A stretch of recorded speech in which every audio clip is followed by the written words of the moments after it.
Some of you may remember back in December 23 I made a video, this one, about Melbourne's next new trams, the G-Class, and we had a look around the full-scale mock-up used for testing various aspects of the design.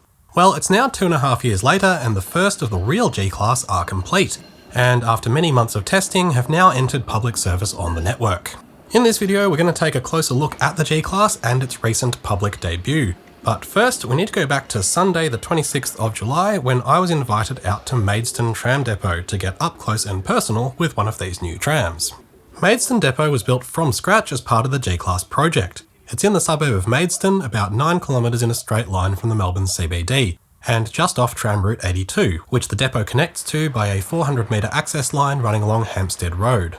I wasn't particularly excited about seeing this depot. I assumed, like most modern facilities, it'd be pretty characterless and cold, dominated by asphalt, concrete and steel, without any of the charm of the older depots like Melbourne, Kew or Brunswick. But once inside the gate, I was pleasantly surprised by Maidstone. In the middle of the site is a sizable landscaped area with native planting, and even some remnant older trees from before the construction. There's a substantial wetland area, the admin building has hardened berges growing up the front, and there's interpretive signage covering the history of the migrant hostel which formerly occupied this site. There's an 11-road maintenance building with roads for lifting trams, applying livery, roads with pits and roof access, a paint booth and a wheel lathe. On the northern side of the site there are another 9 roads for stabling trams and minor servicing including a tram wash, and there's also a short test track. The G-Class are being built by Alstom at their factory in Dandenong on the other side of the city, which is the former Comenge factory that's been responsible for just about all Victoria's best trains and trams since the 1970s. The G-Class are delivered to Maidstone by road, where they get their green livery applied and go into testing.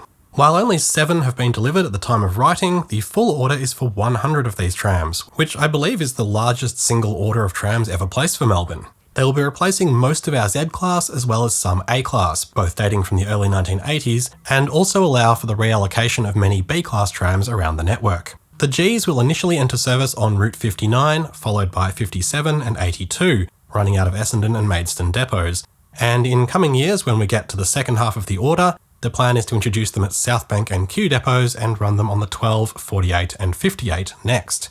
You might not be able to see the 58 very easily there because it's grey. It's that one. The first 4 of these routes, the northwestern ones plus the 12, are currently all operated exclusively by high-floor trams, and 3 of those, the 57, 82 and 12, are all small, non-articulated, non-air-conditioned high-floor trams, so the introduction of the G-Class on these routes will be a massive improvement for both capacity and accessibility. All these routes do still have lots of ground-level stops, so the low-floor trams won't make every single trip completely step-free, but it's definitely heading in the right direction. On display for our visit was the 6th G-Class, number 7006, and full credit to the team at Maidstone who did a great job positioning the tram for photography, even ensuring the nearby car parks were empty.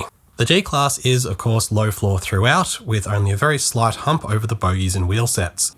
The one in the middle is barely noticeable, while the ones at each end are a little more pronounced. The padding on the seats is very thin, especially when compared to the 1980s Comenge trams, but unfortunately, rock-hard seats are an industry-wide trend in the 21st century, so I'd say that's more a systemic thing rather than a fault with the G-Class specifically. At the far ends of the tram behind the cab, there's this quite tight area constrained by the swivelling bogies under the floor, and there's these 2 unusually positioned seats. I recalled that on the mock-up of the tram 2 years ago, these were orange priority seats, but it seems the decision has been made to leave these ones green and focus the priority seating more towards the middle of the tram. This got me thinking of what other things have changed between the mock-up and the final product. The mock-up had a couple of different options for the seat backs, and I'm glad they ended up going with this unpainted timber laminate finish. I think it looks quite good, and apparently it's easier to repair than the alternatives. There's also a difference in the floor markings. On the mock-up, this dark grey colour was laid out as a sort of pathway through the tram, but on the finished tram the majority of the floor is dark grey, with the lighter shade delineating the sloped parts of the floor near the doors and bogies. The rear of the cab wall on the finished tram has this plain grey panel, while the mock-up had a stylised grey version of the PTV fractal livery here, which I rather liked. Speaking of PTV, there's another thing that stands out. While the mock-up had a prominent PTV logo on the nose, we have of course had a change in branding since then, and 7006 is wearing the, I think somewhat less attractive, logo of Transport Victoria. I wonder if we'll get all 100 G-Class out before the next logo change. If anyone spots any other differences from the mock-up that I missed, do let us know. When I first saw the shape of the G-Class nose a few years back, which by the way is designed to minimise injuries in pedestrian collisions, my initial impression was that it looked pretty ugly, but I'll admit the design has grown on me, and it's actually nice to have a new tram that has a few angles and isn't just generic Alstom streamlined shape. My new opinion is that this is a pretty good looking tram. A slightly unusual feature of the G-Class is that the doors at the far end of the tram are plug doors which open forward towards the cab, sticking out beyond the flat side of the body, which looks quite strange from certain perspectives. The team at Maidstone were kind enough to give us a ride around the depot and also do some run-bys for photography, and the brand new tram on the brand new depot track was extremely smooth and quiet.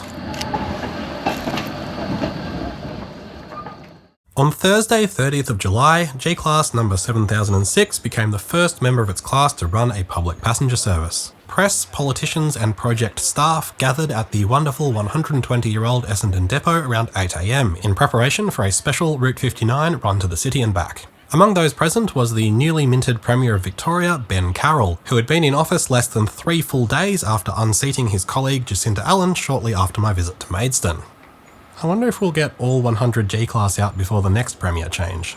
Despite the crowds of VIPs, this was a public revenue service. However, unlike the launch of the Extrapolis 2 earlier this year, this run wasn't advertised in any way. There's a very practical reason for this. The G-Class holds about 150 people, so there was real risk of a logistical disaster if the turnout had been anything like the one for the XT2.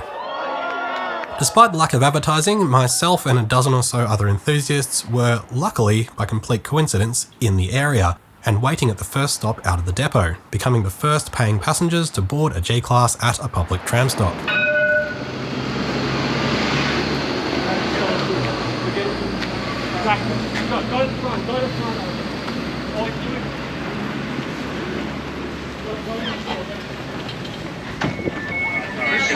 As is always the case with these sorts of significant public runs, a few regular passengers boarded along the way and looked a little shocked and or confused, though at least one person I talked to actually knew what the G-Class was, and most of them seemed pretty keen after having the significance of the occasion enthusiastically explained by other passengers. Just as it had been at Maidstone, the ride out on the 59 main line felt notably smooth and quiet, and I finally worked out what to do with this space next to the end seats. On arrival at the Elizabeth Street terminus,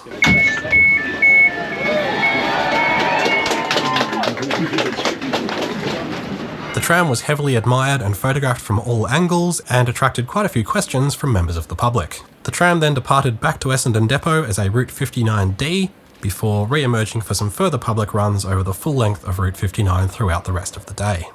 I think what excites me about the G-Class is that for the past 25 years, the trend in Melbourne has been to get the largest new trams as practically possible, running them on the busiest routes where capacity is most urgently needed, while the quieter lines on the system have been largely neglected. But while the G-Class is significantly larger than the Zs and As it will replace, it's not a massive tram. At 25 metres long, it's only a couple of metres longer than a B-Class, and it's 8 metres shorter than our previous newest trams, the E-Class. It's designed to drop onto these routes with relatively minimal changes to infrastructure, and will provide a pretty radical change for passengers on some lines that haven't seen meaningful fleet upgrades for many decades. The choice to include relatively minor routes like the 57 and 82 in the initial rollout of these trams, I think shows a big vote of confidence in the value of the tram system as a whole, not just the busiest parts. While we still have a long way to go in terms of accessibility for trams, the G-Class is big progress on this. And as we eventually continue to roll out platform stops across the system, we are slowly inching towards a tram network that can be used by everyone. Though personally, I am really going to miss being able to do this.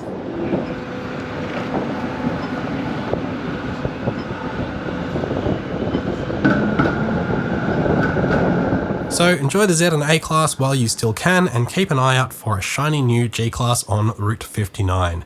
Thank you very much for watching.